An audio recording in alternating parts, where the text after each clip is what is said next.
সূরা আল কাহাফ। বিসমিল্লাহির রহমানির রহিম। রহমান রহিম আল্লাহ তাআলার নামে। সব তারিফ আল্লাহ তাআলার জন্য, যিনি তার একজন বিশেষ বান্দার প্রতি এ গ্রন্থ নাজিল করেছেন এবং তার কোথাও তিনি কোন রকম বক্রতা রাখেননি। একে তিনি প্রতিষ্ঠিত করেছেন সহজ সরল একটি পথের উপর, যাতে করে আল্লাহ তাআলার পক্ষ থেকে সে নবী তাদের জাহান্নামের আযাবের ব্যাপারে সতর্ক করে দিতে পারে এবং যারা ঈমানদার, যারা নেক কাজ করে, তাদের সে এ মর্মে সুসংবাদ দিতে পারে যে তাদের জন্য আল্লাহর দরবারে উত্তম পুরস্কার রয়েছে, যেখানে তারা চিরকাল থাকবে। এবং সেসব লোকদেরও ভয় দেখাবে যারা মূর্খের মতো বলে আল্লাহ তাআলা সন্তান গ্রহণ করেছেন। এ দাবির পক্ষে তাদের কাছে কোনো জ্ঞান সম্মত দলিল প্রমাণ নেই। তাদের বাপ দাদাদের কাছেও এ ব্যাপারে কোনো যুক্তি ছিল না। এটা সত্যিই বড় একটি কঠিন কথা যা তাদের মুখ থেকে বের হচ্ছে। আসলে তারা জঘন্য মিথ্যা ছাড়া কিছুই বলেনি। হে নবী, যদি এরা এ কথার উপর ঈমান না আনে, তাহলে মনে হয় দুঃখ কষ্টে তুমি এর পেছনে নিজেকেই বিনাশ করে দেবে। যা কিছু এ জমিনের বুকে আছে, আমি তাকে তার জন্য শোভা বর্ধনকারী করে পয়দা করেছি, যাতে করে মানুষদের আমি পরীক্ষা করতে পারি যে তাদের মধ্যে কাজকর্মের দিক থেকে কে বেশি উত্তম। অতঃপর একদিন আমি যা কিছু এ জমিনে আছে ধ্বংস করে দিয়ে একে উদ্ভিদ শূন্য মাটিতে পরিণত করে দেব। হে নবী, তুমি গুহা ও পাহাড়ের উপত্যকার অধিবাসীদের সম্পর্কে কি মনে করো? তারা আমার নিদর্শন সমূহের মধ্যে একটি বিস্ময়কর নিদর্শন ছিল। ঘটনাটি এমন হয়েছিল, কতিপয় যুবক যখন গুহায় আশ্রয় নিল এবং আল্লাহর দরবারে এই বলে দোয়া করল, হে আমাদের মালিক, একান্ত তোমার কাছ থেকে আমাদের উপর অনুগ্রহ দান করো। আমাদের এই কাজকর্ম আঞ্জাম দেওয়ার জন্য তুমি আমাদের সঠিক পথ দেখাও। অতঃপর আমি গুহার ভেতরে তাদের কানে বহু বছর ধরে ঘুমের পর্দা লাগিয়ে রাখলাম। তারপর এক পর্যায়ে আমি তাদের ঘুম থেকে উঠিয়ে দিলাম, যাতে করে আমি একথা জেনে নিতে পারি তাদের দুদলের মধ্যে কোন দলটি ঠিক করে বলতে পারে যে তারা কতদিন সেখানে অবস্থান করেছিল।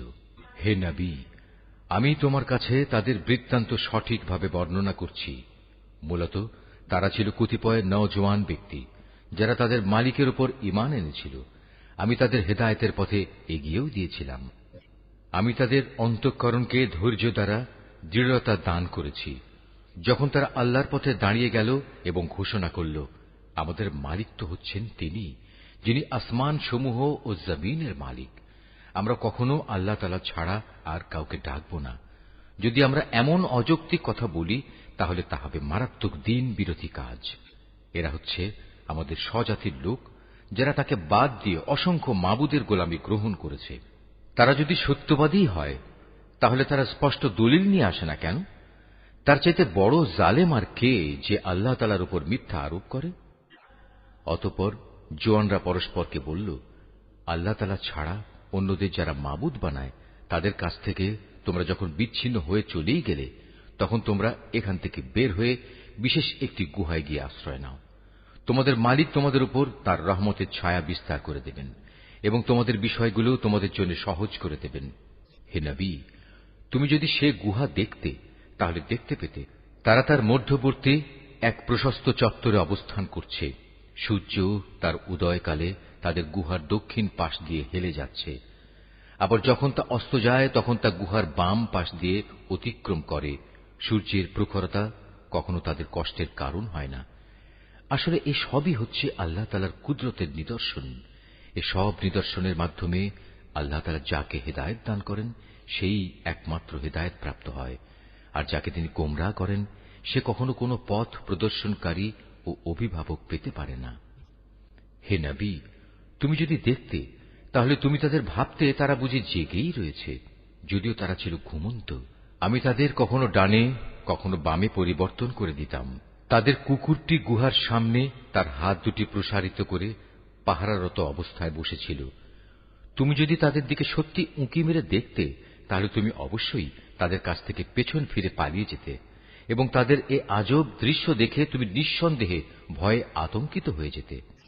এভাবেই তাদের আমি ঘুম থেকে উঠিয়ে দিলাম, যাতে করে তারা তাদের অবস্থান সম্পর্কে নিজেরা পরস্পরে জিজ্ঞাসাবাদ করে। কথা প্রসঙ্গে তাদের মধ্যে থেকে এক ব্যক্তি বলল, বলতো তোমরা এ গুহায় কতকাল অবস্থান করেছ? তারা বলল, বড় জোর একদিন কিংবা তার চাইতেও কম সময় আমরা এখানে অবস্থান করেছি। অতঃপর যখন তারা একমত হতে পারল না, তখন তারা বলল, তোমাদের মালিকই একথা জানেন তোমরা এ গুহায় কতকাল অবস্থান করেছ। এখন সে বিতর্ক রেখে বরং তোমরা তোমাদের একজনকে তোমাদের এ রৌপ্য মুদ্রা সহ শহরে পাঠাও। সে বাজারে গিয়ে দেখুক কোন খাবার উত্তম, সেখান থেকে কিছু খাবার তোমাদের কাছে নিয়ে আসুক। সে যেন বিচক্ষণতার সাথে কাজ করে এবং সে যেন কাউকেই তোমাদের ব্যাপারে কিছু জানতে না দেয়। যদি তারা তোমাদের সম্পর্কে জানতে পারে, তাহলে তারা তোমাদের প্রস্তরাঘাত করে হত্যা করবে, কিংবা তোমাদের জোর করে তারা তাদের দিনে ফিরিয়ে নেবে। আর একবার তেমনটি হলে কখনোই তোমরা মুক্তি পাবে না। আর এভাবেই আমি একদিন তাদের ব্যাপার শহরবাসীদের জানিয়ে দিলাম, যাতে করে তারা একথা জানতে পারে মৃতকে জীবন দেওয়ার ব্যাপারে আল্লাহ তাআলার ওয়াদা আসলেই সত্য এবং কিয়ামতের আসার ব্যাপারেও কোন রকম সন্দেহ নেই। যখন তারা নিজেদের মধ্যে এ নিয়ে বিতর্ক করে যাচ্ছিল, তখন কিছু লোক বলল, তাদের সম্মানে তাদের উপর একটি স্মৃতিসৌধ নির্মাণ করে দাও। আসলে তোমাদের মালিকই তাদের সম্পর্কে সর্বাধিক খবর রাখেন। অপরদিকে যেসব মানুষ তাদের কর্তব্য কাজের উপর বেশি প্রভাবশালী ছিল, তারা বলল, স্মৃতিসৌধ বানানোর বদলে চলো আমরা তাদের উপর একটি মসজিদ বানিয়ে দেই। কিছু লোক বলে, গুহার অধিবাসীরা ছিল ৩ জন, ওদের মধ্যে চতুর্থটি ছিল ওদের পাহারাদার কুকুর। আবার কিছু লোক বলে তারা ছিল ৫ জন, তাদের ষষ্ঠটি ছিল ওদের কুকুর। আসলে অজানা অদেখা বিষয়সমূহের প্রতি এরা খামাখা অনুমান নিক্ষেপ করি এ সব কিছু বলছে। তাদের কেউ বলে ওরা ছিল ৭ জন এবং অষ্টমটি ছিল তাদের কুকুর। হে নবী, তুমি এদের বলো, হ্যাঁ, আমার মালিক ভালো করেই জানেন ওদের আসল সংখ্যা কত ছিল। তাদের সংখ্যা খুব কম সংখ্যক লোকই বলতে পারে। তুমিও এদের ব্যাপারে সাধারণ আলোচনার বাইরে বেশি বিতর্ক করো না এবং তাদের সম্পর্কে খামাখা অন্য মানুষদের কাছেও জিজ্ঞাসাবাদ করো না। হে নবী, কখনো কোনো কাজের ব্যাপারে একথা বলো না, এ কাজ আমি আগামীকাল করব। হ্যাঁ, বরং এভাবে বলো, আল্লাহ তাআলা যদি চান তাহলেই আমি আগামীকাল এ কাজটা করব। যদি কখনো কোনো কিছু ভুলে যাও, তাহলে তোমার মালিককে স্মরণ করো এবং বলো, সম্ভবত আমার মালিক এ কাহিনীর চাইতে নিকটতর কোনো কল্যাণ দিয়ে আমাকে পথ দেখাবেন। তারা তাদের এ গুহায় কাটিয়েছে মোট ৩০০ বছর। কেউ অবশ্য এর সাথে আরো ৯ বছর যোগ করেছে। হে নবী, তুমি বলো, বস্তুত একমাত্র আল্লাহ তাআলাই সঠিক করে বলতে পারেন ওরা গুহায় কত বছর কাটিয়েছে। আসমান সমূহ ও জমিনের যাবতীয় অজানা অদেখা বিষয়ের জ্ঞান তো একমাত্র তার জন্য নির্দিষ্ট রয়েছে। কত সুন্দর দ্রষ্টা তিনি, কত সুন্দর শ্রোতা তিনি। তিনি ছাড়া তাদের দ্বিতীয় কোনই অভিভাবক নেই। আল্লাহ তাআলা নিজের কর্তৃত্ব ও ক্ষমতায় অন্য কাউকে কখনো শরীক করেন না। হে নবী, তোমার উপর তোমার মালিকের যে কিতাব নাজিল করা হয়েছে তা তুমি তেলাওয়াত করতে থাকো। তার কিতাবে বর্ণিত কথাবার্তা রদবদল করার কেউই নেই। তিনি ছাড়া তুমি আর কোনই আশ্রয়স্থল পাবে না। হে নবী, তুমি নিজেকে সদা সেসব মানুষদের সাথে রেখে চলবে যারা সকাল সন্ধ্যায় তাদের মালিককে ডাকে, তারা একমাত্র তাঁরই সন্তুষ্টি কামনা করে, এবং কখনো তাদের কাছ থেকে তোমার স্নেহের দৃষ্টি ফিরিয়ে নিও না। কখনো এমন কোন ব্যক্তির কথা মতো চলো না যার অন্তঃকরণকে আমি আমার স্মরণ থেকে গাফেল করে দিয়েছি। আর যে ব্যক্তি নিজের প্রবৃত্তির গোলামি করতে শুরু করেছে এবং যার কার্যকলাপ আল্লাহ তাআলার সীমানা লঙ্ঘন করেছে। হে নবী, তুমি বলো, এ সত্য দিন তোমাদের মালিকের পক্ষ থেকে এসেছে। সুতরাং যার ইচ্ছা সে এর উপর ঈমান আনুক, আর যার ইচ্ছা সে তা অস্বীকার করুক। আমি তো এ অস্বীকারী জালেমদের জন্য এমন এক আগুন প্রস্তুত করে রেখেছি যার বেষ্টনী তাদের পুরোপুরি পরিবেষ্টন করে রাখবে। যখন তারা পানির জন্য ফরিয়াদ করতে থাকবে, তখন এমন এক গলিত ধাতুর মতো পানীয় দ্বারা তাদের ফরিয়াদের জবাব দেয়া হবে যা তাদের সমগ্র মুখমণ্ডল জ্বালিয়ে পুড়িয়ে দেবে। কি ভীষণ হবে সে পানীয়, আর কি নিকৃষ্ট হবে তাদের আশ্রয়ের স্থানটি। আর যারাই আল্লাহ তাআলার উপর ঈমান এনেছে এবং ভালো কাজ করেছে, তাদের কোনো আশঙ্কা নেই। আমি কখনো তাদের বিনিময় বিনষ্ট করি না যারা নেক কাজ করে। এদের জন্য রয়েছে এমন এক স্থায়ী জান্নাত যার পাদদেশ দিয়ে ঝর্ণাধারা প্রবাহিত হবে। তাদের সেখানে সোনার কাঁকুন দ্বারা অলঙ্কৃত করা হবে। তারা পরিধান করবে সূক্ষ্ম ও পুরু রেশমের পোশাক। উপরন্তু তারা সমাসীন হবে এক সুসজ্জিত আসনে। কত সুন্দর তাদের এই বিনিময়, কত চমৎকার তাদের আশ্রয়ের এই স্থানটি। হে নবী, তাদের শিক্ষার জন্য তুমি দুজন লোকের উদাহরণ পেশ করো, যাদের একজনকে আমি 2 আঙুরের বাগান দান করেছিলাম এবং এ দুটো কতিপয় খেজুর গাছ দ্বারা পরিবেষ্টিত করে রেখেছিলাম। আবার এ দুয়ের মধ্যবর্তী স্থানকে পরিণত করেছিলাম একটি সুফলা শস্য ক্ষেত্র রূপে। উভয় বাগানই এক পর্যায়ে যথেষ্ট ফল দান করল। ফলদানে বাগান দুটো কোন রকম ত্রুটি করেনি। উভয় বাগানের ফাঁকে ফাঁকে আমি পানির ঝর্ণাধারাও প্রবাহিত করে রেখেছিলাম। এক পর্যায়ে তার অনেক ফল হয়ে গেল। অতঃপর একদিন সে তার সাথীকে কথা প্রসঙ্গে বলল, দেখো, আমি ধন সম্পদের দিক থেকে তোমার চাইতে যেমন বড়, তেমনি জনবলেও আমি তোমার চাইতে বেশি শক্তিশালী। নিজের শক্তি সামর্থ্যের ব্যাপারে বাড়াবাড়ি করতে করতে সে নিজের বাগানে গিয়ে প্রবেশ করল এবং বলল, আমি ভাবতেই পাচ্ছি না এ বাগানের সৌন্দর্য কোনোদিন নিঃশেষ হয়ে যাবে। আমি এও মনে করি না একদিন এসব ধ্বংস হয়ে কিয়ামত প্রতিষ্ঠিত হবে এবং কিয়ামতের পর আমাকে যদি আমার মালিকের সামনে ফিরিয়ে নেওয়াও হয়, তাহলে এর চাইতে উৎকৃষ্ট কোনো কিছু আমি সেখানে পাব।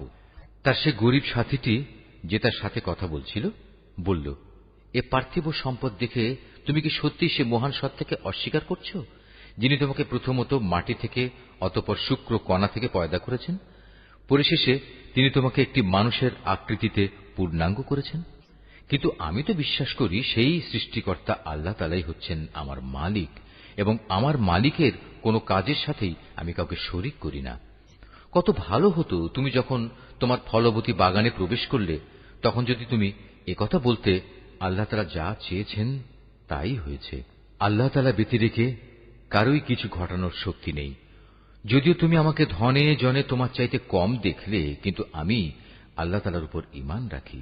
সম্ভবত আমার মালিক আমাকে তোমার এ পার্থিব বাগানের চাইতে উৎকৃষ্ট আখিরাতের কোনো বাগান দান করবেন এবং অকৃতজ্ঞতার জন্য তোমার বাগানের উপর আসমান থেকে এমন কোন বিপর্যয় নাজিল করবেন, ফলে তা উদ্ভিদ শূন্য এক বিরান ভূমিতে পরিণত হয়ে যাবে, কিংবা তার পানি তার জমিনের নিচেই অন্তর্হিত হয়ে যাবে।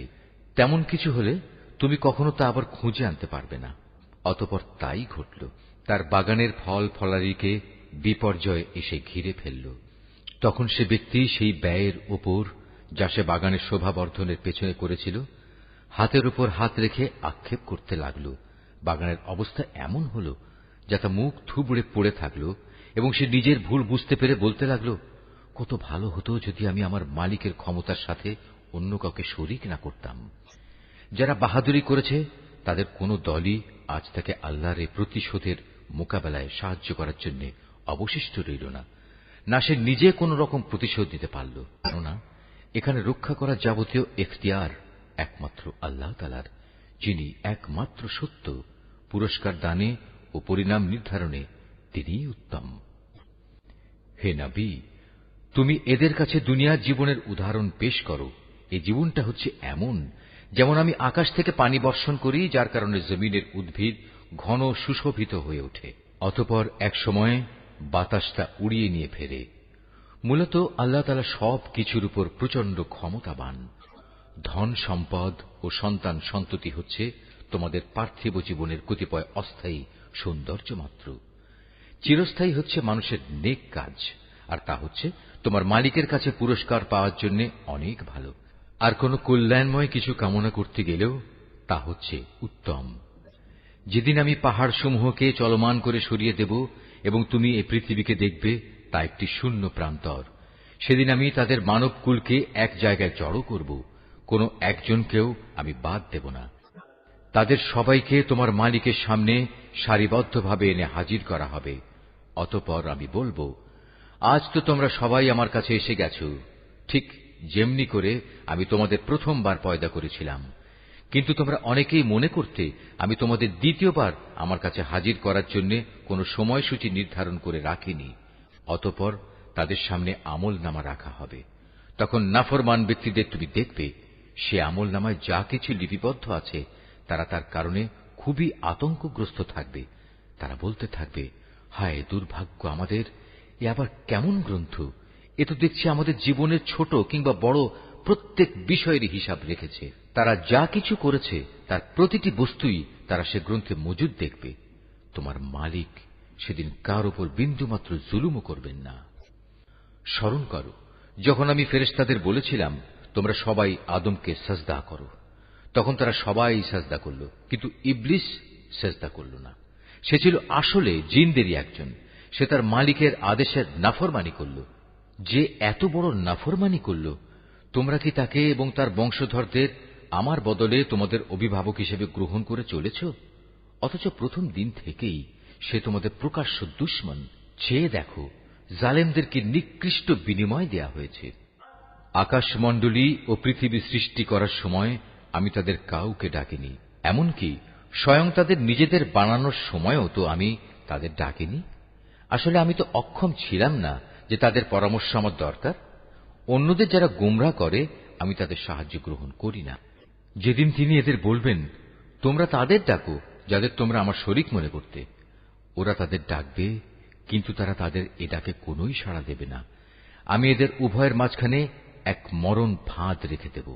এ নাফরমান লোকেরা যখন আযাব দেখতে পাবে তখন তারা বুঝে যাবে তারা এক্ষুনি সেখানে গিয়ে পতিত হচ্ছে, আর একবার সেখানে পতিত হলে ওরা তা থেকে কখনোই মুক্তির পথ পাবে না।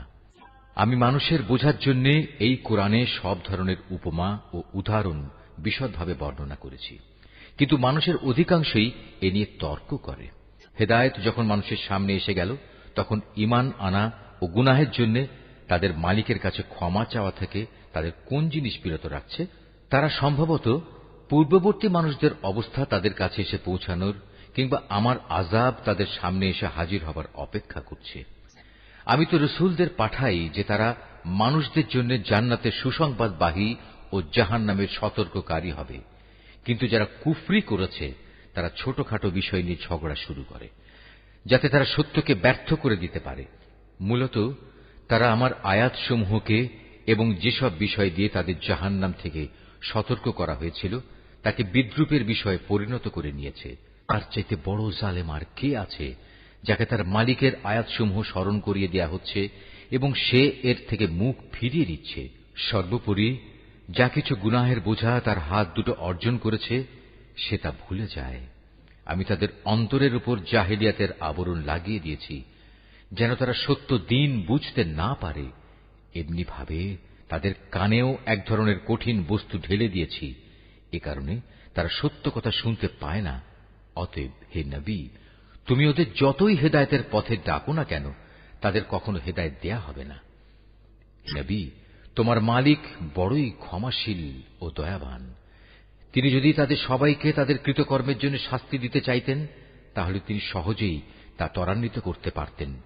বরং এর পরিবর্তে তাদের জন্য শাস্তির একটি প্রতিশ্রুত ক্ষণ রাখা আছে, যা থেকে ওদের কারুই পরিত্রাণ নেই। এ জনপদ ও তাদের অধিবাসীরা যখন আল্লাহ তাআলা সীমা লঙ্ঘন করেছিল, তখন আমি তাদের নির্মূল করে দিয়েছি। তাদের ধ্বংসের জন্যও একটি দিনক্ষণ নির্দিষ্ট ছিল। হে নবী, তুমি এদের মূসার ঘটনা শোনাও, যখন মূসা তার খাদেমকে বলল, যতক্ষণ পর্যন্ত আমি দুটো সাগরের মিলনস্থলে না পৌঁছব, ততক্ষণ পর্যন্ত আমি আমার পরিকল্পনা থেকে ফিরে আসব না। যদি আমাকে এজন্য দীর্ঘ সময় পর্যন্তও চলতে হয়, তবু আমি চলতে থাকব। যখন তারা উভয়ে সেই প্রত্যাশিত দুটো সাগরের সঙ্গমস্থলে এসে পৌঁছল, তখন তারা উভয়ই তাদের খাবারের জন্য রাখা মাছটির কথা ভুলে গেল। সে মাছটি ছুটে গিয়ে সুড়ঙ্গের মতো একটি পথ করে সহজেই সাগরে চলে গেল। যখন তারা আরও কিছু দূর এগিয়ে গেল, তখন সে তার খাদেমকে বলল, এবার আমাদের নাশতা নিয়ে এসো, আমরা আজকের সফরে সত্যি ভারী ক্লান্ত হয়ে পড়েছি। সে বলল, তুমি কি দেখোনি, আমরা যখন শিলাখণ্ডের পাশে বিশ্রাম করছিলাম তখন আমি মাছের কথা ভুলেই গিয়েছিলাম। আসলে শয়তানি আমাকে ভুলিয়ে দিয়েছে যে আমি তার কথাটা স্মরণ রাখব। আর সে মাছটিও কি আশ্চর্যজনক পদ্ধতিতে নিজের পথ ধরে সাগরের দিকে নেমে গেল। সে বলল, হ্যাঁ, এই তো হচ্ছে সেই জায়গা যে স্থানটির আমরা সন্ধান করছিলাম। মাছটি চলে যাওয়ার জায়গাই হচ্ছে সাগরের মিলনস্থল। অতঃপর তারা নিজেদের পথের চিহ্ন ধরে ফিরে চলল। এরপর তারা সেখানে পৌঁছলে আমার বান্দাদের মাঝ থেকে একজন পুণ্যবান বান্দাকে সেখানে পেল, যাকে আমি আমার অনুগ্রহ দান করেছি। উপরন্তু তাকে আমি আমার কাছ থেকে বিশেষ জ্ঞান দান করেছিলাম।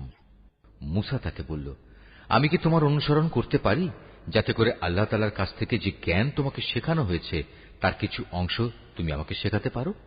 সে বলল, হ্যাঁ পারো, তবে আমার সাথে থেকে তা তুমি কখনো ধৈর্য ধারণ করতে পারবে না।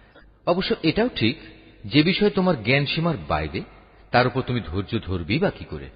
সে বলল, আল্লাহ তাআলা যদি চান তাহলে তুমি আমাকে ধৈর্যশীল হিসেবেই পাবে, আমি তোমার কোনো আদেশেরই বরখেলাপ করব না।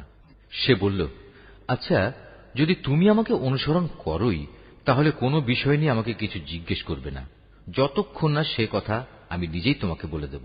অতঃপর তারা দুজন পথ চলতে শুরু করল। নদীর পাড়ে এসে উভয়ই একটি নৌকায় আরোহণ করল। নৌকায় উঠেই সে তাতে ছিদ্র করে দিল। সে বলল, তুমি কি এজন্য তাতে ছিদ্র করে দিলে যেন এর আরোহীদের তুমি ডুবিয়ে দিতে পারো?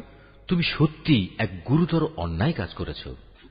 মুসার কথা শুনে সে বলল, আমি কি তোমাকে একথা বলিনি, আমার সাথে থেকে তুমি কখনো ধৈর্য ধারণ করতে পারবে না? সে বলল, আমি যে ভুল করেছি সে ব্যাপারে তুমি আমাকে পাকড়াও করো না, এবং এ ব্যাপারে আমার উপর বেশি কঠোরতাও আরোপ করো না। আবার তারা পথ চলতে শুরু করল। কিছুদূর গিয়ে তারা উভয়ে একটি কিশোর বালক পেল। সাথে সাথে সে তাকে হত্যা করে ফেলল। এ কাজ দেখে সে বলল, তুমি তো কোন রকম হত্যার অপরাধ ছাড়াই একটি নিষ্পাপ জীবনকে বিনাশ করলে। তুমি সত্যিই একটা গুরুতর অন্যায় কাজ করে ফেলেছ।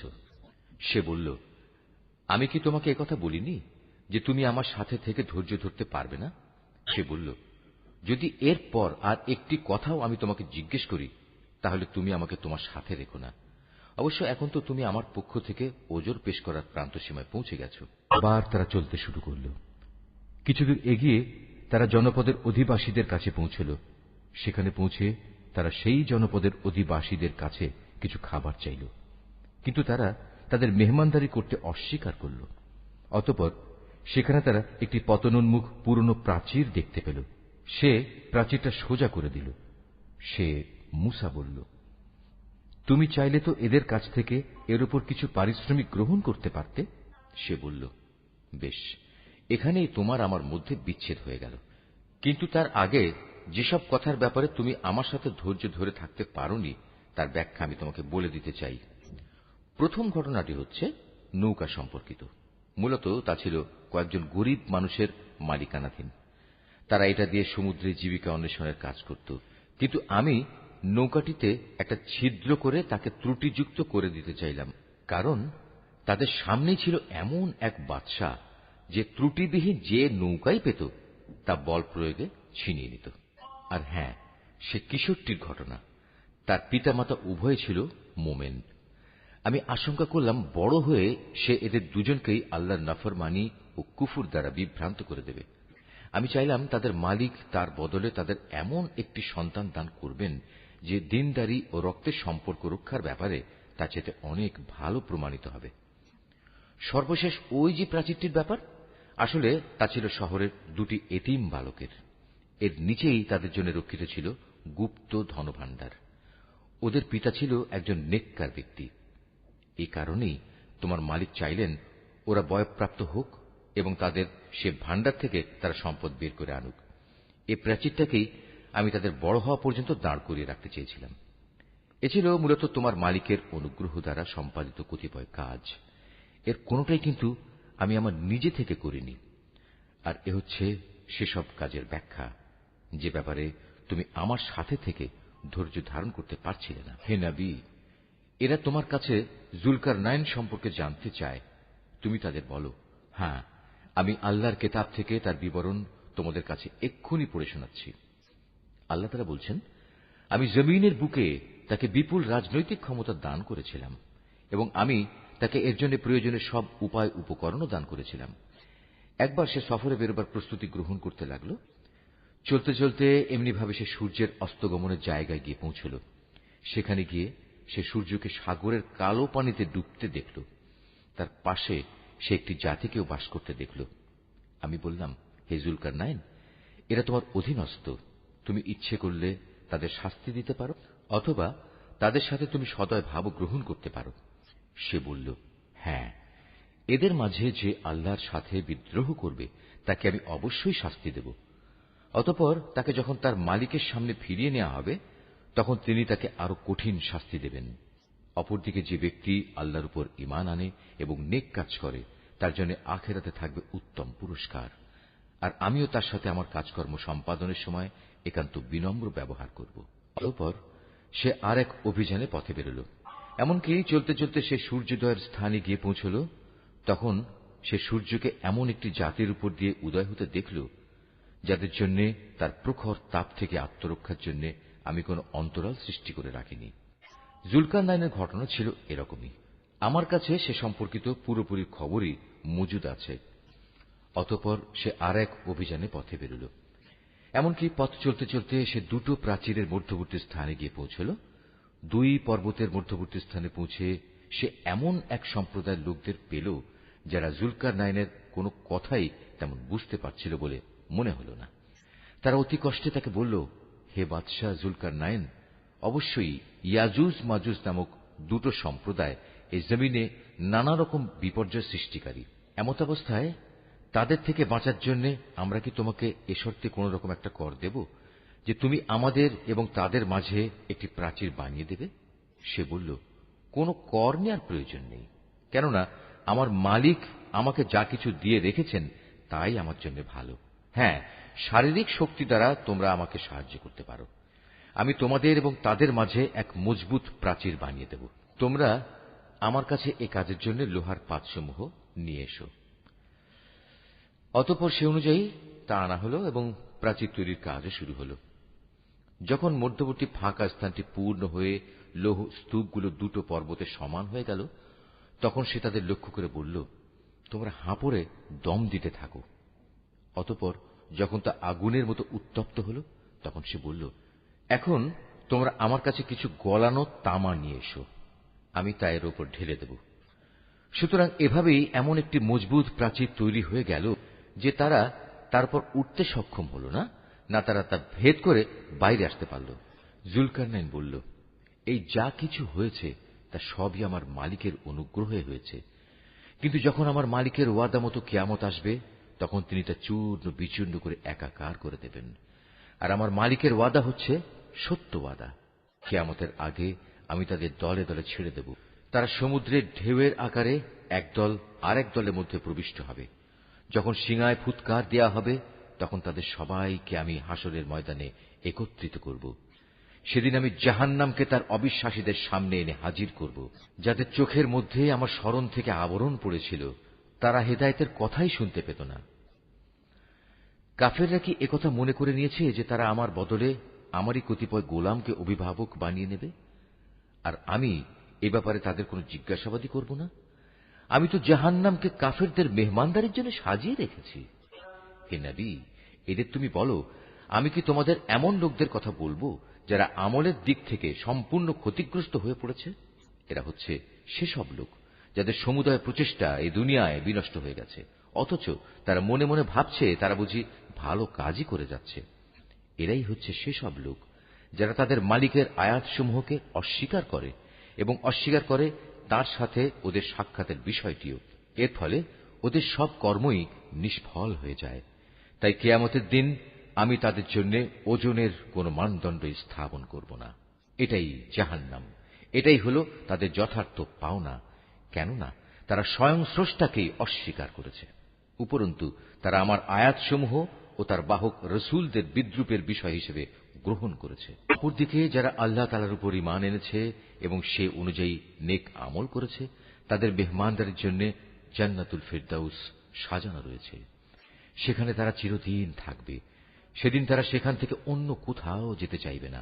হে নবী, তুমি এদের বলো, আমার মালিকের প্রশংসার কথাগুলো লিপিবদ্ধ করার জন্য যদি সমুদ্র কালি হয়ে যায় তাহলে আমার মালিকের জ্ঞানের কথা লেখা শেষ হওয়ার আগেই সমুদ্র শুকিয়ে যাবে। এমনকি যদি আমি তার মতো আরো সমুদ্রকে লেখার কালি করে সাহায্য করার জন্য নিয়ে আসি তবু। হে নবী, তুমি এদের বলো, আমি তো তোমাদের মতোই একজন রক্ত মাংসের মানুষ, তবে আমার উপর ওহী নাজিল হয় আর সে ওহীর মূল কথা হচ্ছে তোমাদের মাবুদ হচ্ছেন একজন।